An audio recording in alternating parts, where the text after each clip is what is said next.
Mama?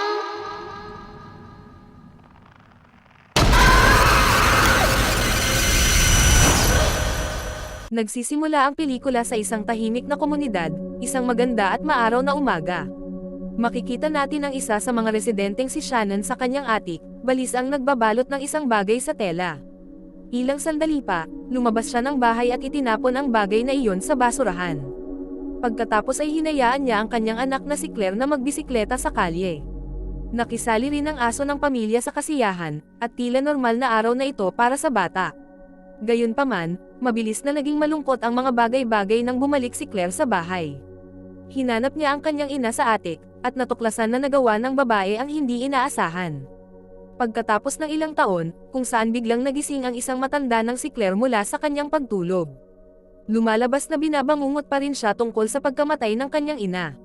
Nakatira na siya ngayon kasama ang kanyang amang si Jonathan, na nagtatrabaho bilang isang taga-kolekta ng basura.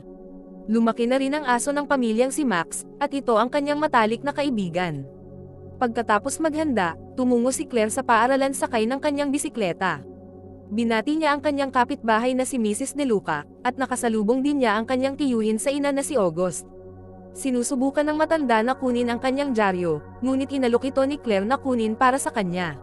Nang biglang sumulpot ang bully ng eskwelahan na si Darcy mula sa kabilang direksyon. Nagawa ni Claire na lumihis sa tamang oras, ngunit bumagsak siya sa sahig at nagasgasan ang kanyang tuhod.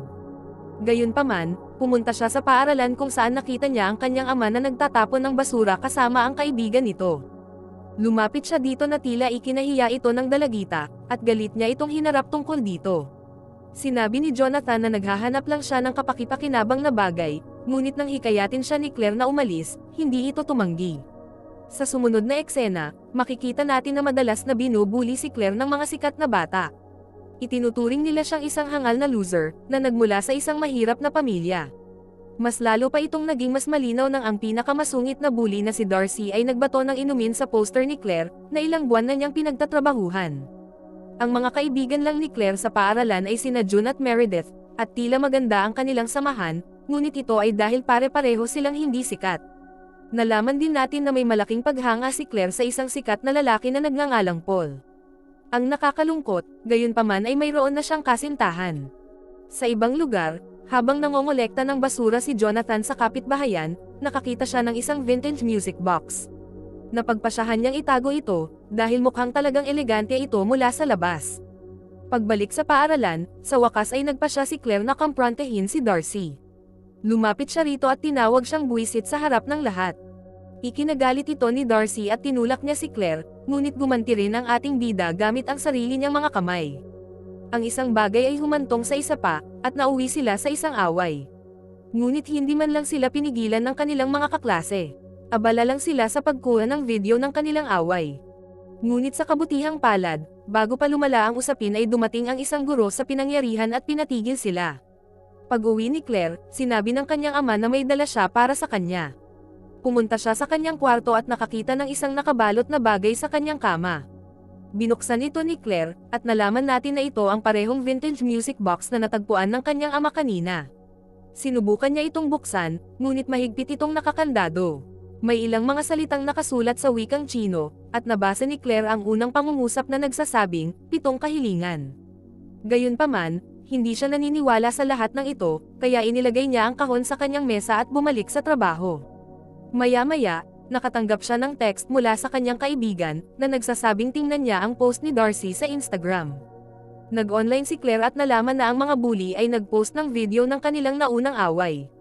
Nag-upload din siya ng hiwalay na video ni Jonathan habang hinahalukay ang basurahan ng paaralan. Napahiya at nagalit, nagpasya si Claire na subukan ang kakaibang kahon. Inilagay niya ang kanyang mga kamay dito at hiniling na sana ay mabulok na lang si Darcy. Matapos gawin ang kanyang unang kahilingan, napagtanto ni Claire na iniwan niya si Max sa labas. Pinagbuksan niya ito ng pinto, ngunit tumanggi ang aso na pumasok. Nakatitig lang siya sa kahon, na parang may naramdaman siyang paranormal, o baka amoy lang ito ng kahon dahil galing ito sa basurahan. Nang gabing iyon, pagkatapos makatulog si Claire, ang mahiwagang kahon ay kusang bumukas at nagsimulang magpatugtog ng musika. Gayunpaman, mabilis itong huminto at nagsara bago pa man malaman ni Claire. Kinaumagahan, nagising si Darcy sa isang nakakatakot na tanawin. Halos buong katawan niya ay nangingitim at napakaraming mga pasa. Lumalabas na mayroon siyang necrotizing phastos mula sa kanyang pagbisita sa spa. Nang makarating ang balita sa paaralan, hindi maiwasan ni Claire na magtaka kung ang kanyang kagustuhan ba ang may pananagutan dito. Sa bahay, kinunan niya ng litrato ang mahiwagang kahon para ito ay saliksikin. Dahil wala si Max, nagpasya siyang hanapin ito sa labas. Di nagtagal, nakarinig si Claire ng mga kakaibang ingay mula sa kanilang silong, kaya pumasok siya sa loob para mag-imbestiga. Laking gulat niya nang makita niya ang kanyang patay na aso na kinakain ng mga daga. Ito ang ikinalungkot ng kawawang dalagita dahil si Max ay regalo sa kanya ng kanyang yumaong ina. Kalaunan, tinulungan ni na Jonathan at ng kaibigan niya ang paglibing sa aso habang labis na umiiyak si Claire. Kinabukasan sa paaralan, lumapit siya sa kanyang guro sa Chinese at ipinakita ang mga karakter na nakaukit sa misteryosong kahon. Humingi siya ng tulong sa guro upang maunawaan ito. Gayunpaman, inihayag ng guro na ang mga ukit ay nasa sinaunang Chinese, kaya isang scholar lamang ang makakapag-translate nito. Nang marinig ang kanilang usapan, isa sa mga estudyante na nagngangalang Ryan ang nag-alok na tulungan siya. Sinabi niyang ang pinsan niya ay nag-aaral ng sinaunang Chinese, kaya malamang na kaya nitong basahin ang mensahe. Ngunit hindi nagtiwala si Claire sa kanya, kaya tinanggihan niya ang alok nito at umalis. Iyon ay isang napakabihirang alok, kaya wala siyang dahilan upang tanggihan ito. Nang gabing iyon sa bahay, tiningnan niya ang Instagram profile ng kanyang crush na si Paul at labis na naglaway sa kanya. Dahil wala nang mawawala, humarap siya sa kahon at ginawa ang kanyang pangalawang hiling, na si Paul ay umibig ng labis sa kanya. At sa katunayan, kinabukasan sa paaralan, lumapit ito sa kanya malapit sa locker. Pagkatapos ay nilandi niya si Claire sa kabila ng pagiging katabi ang kanyang kasintahan. Sa bahay, ang misteryosong kahon ay nagsimulang tumugtog muli ng kusa. Kasabay nito, sa bahay ni Uncle August, sinusubukan niyang maligo nang bigla siyang madulas at tumama ang kanyang ulo sa bathtub, na nagresulta ito sa kanyang agarang pagkamatay. Nang dumating si Claire sa bahay ng gabing iyon, natanggap niya ang malungkot na balita mula sa kanyang ama. Inihayag din ni Jonathan na walang iniwan ang kanilang tiyuhin para sa kanila sa kanyang testamento. Dahil sa pagkadismaya, mabilis na pumasok si Claire sa kanyang silid at ginawa ang kanyang pangatlong hiling, na iwanan ni Uncle August ang kanyang buong ari-arian sa kanyang pangalan. Ilang minuto lang ang lumipas, nakatanggap ng tawag si Jonathan mula sa mga awtoridad, na nagpapabatid na si Claire ang magmamana ng lahat ng ari-arian ng kanyang tiyuhin. Iniwan sila nito sa ganap na pagkagulat, ngunit mabilis nilang inimpake ang kanilang mga gamit at lumipat sa malaking mansyon.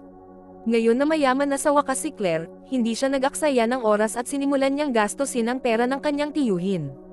Isinama pa niya ang kanyang mga kaibigan sa shopping spree upang ipakita ang kanyang yaman.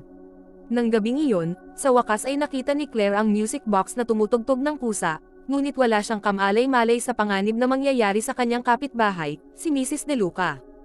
Habang nagtatrabaho ang pobreng babae sa kusina, aksidente niyang binuksan ang waste disposal machine. Nahuli nito ang kanyang buhok at pinaghiwalay ang kanyang anit, na ikinamatay niya agad. Ang music box ay malamang na tagahanga ng death metal.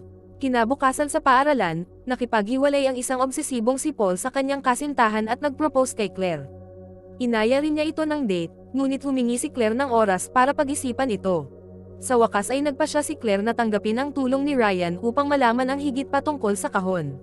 Masaya siyang dinala nito sa apartment ng kanyang pinsan na si Gina para sa tamang investigasyon.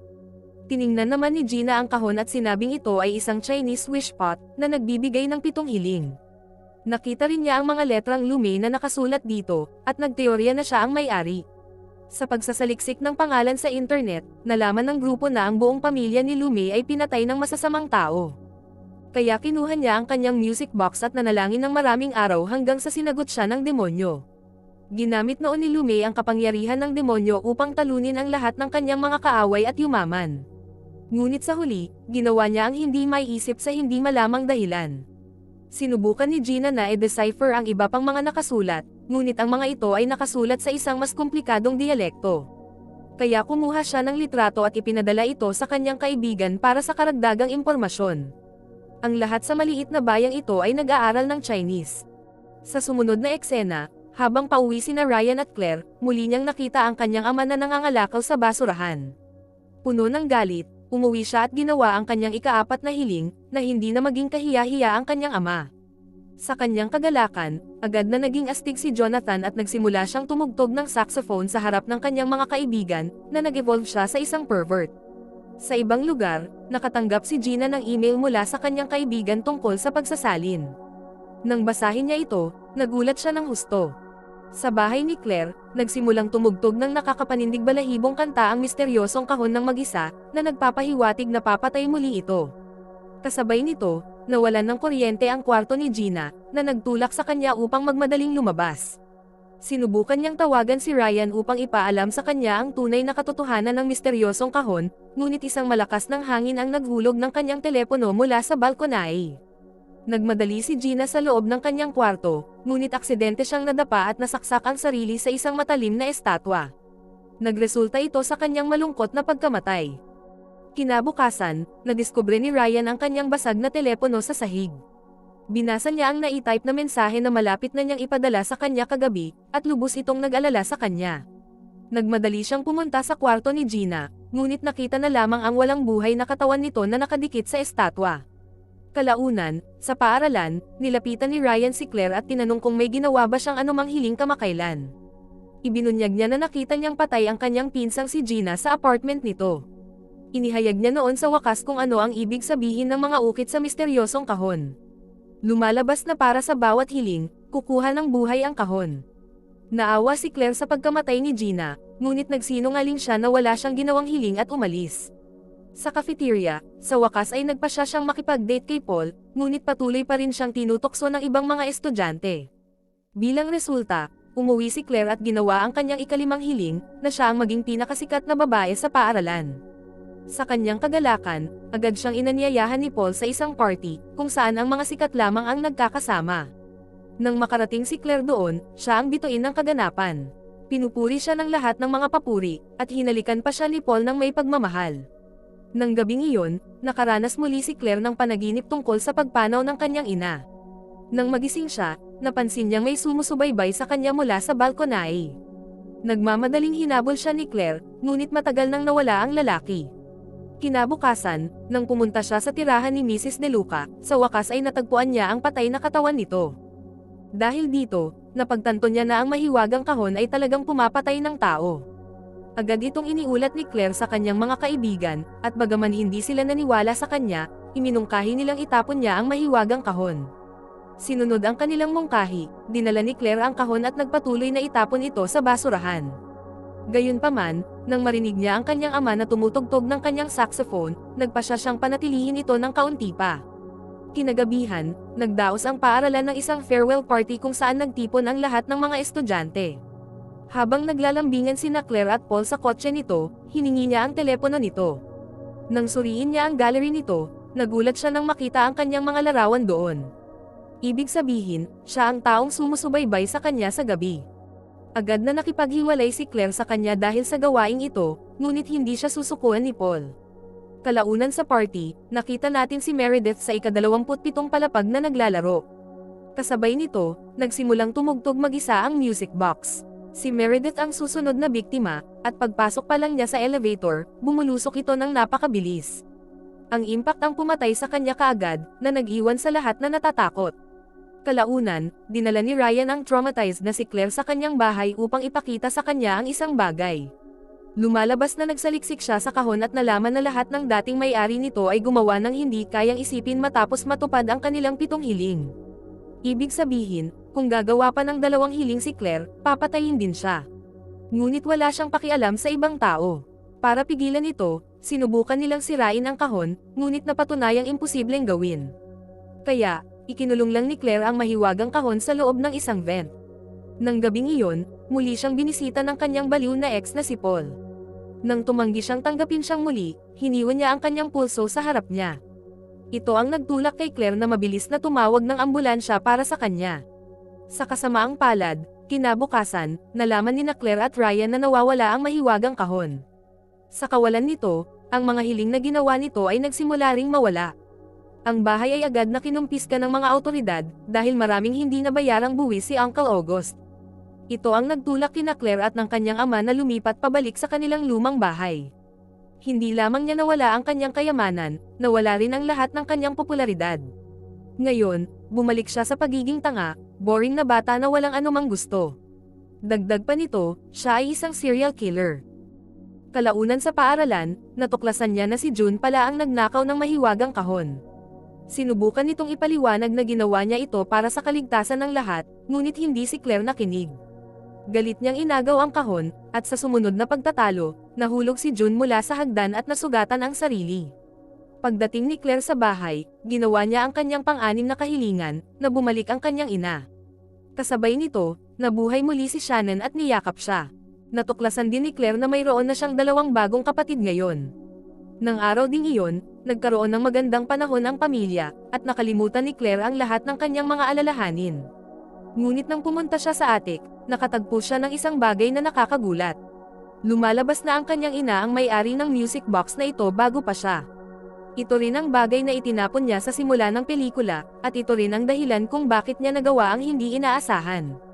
Noon din, nagsimulang tumugtog ang kahon ng isang nakakatakot na musika. Si Jonathan ay kasalukuyang nasa hardin, pumuputol ng ilang sanga ng puno kasama ang kanyang kaibigan. Dahil dito, napagtanto ni Claire na nasa panganib ang kanyang ama. Nagmadali siyang bigyan ito ng babala tungkol dito, ngunit ang kanyang sigaw ay nakagambala kay Jonathan. Habang inaalis niya ang kanyang paa sa hagdan, nawala ng balanse ang kanyang kaibigan, at aksidenteng napugutan ng ulo si Jonathan gamit ang kanyang chainsaw. Labis ang pagkadismaya sa nakita, nagmamadaling bumalik si Claire sa kanyang silid at ginawa ang kanyang huling kahilingan, na ibalik siya sa araw na natagpuan ni Jonathan ang kahon. Di nagtagal, nagising siya mula sa kanyang bangungot, at nakitang natupad na ang kanyang kahilingan. Sa timeline na ito, buhay pa si Max, gayon din sina Meredith at Jonathan, si Mrs. DeLuca at maging ang kanyang tiyuhin.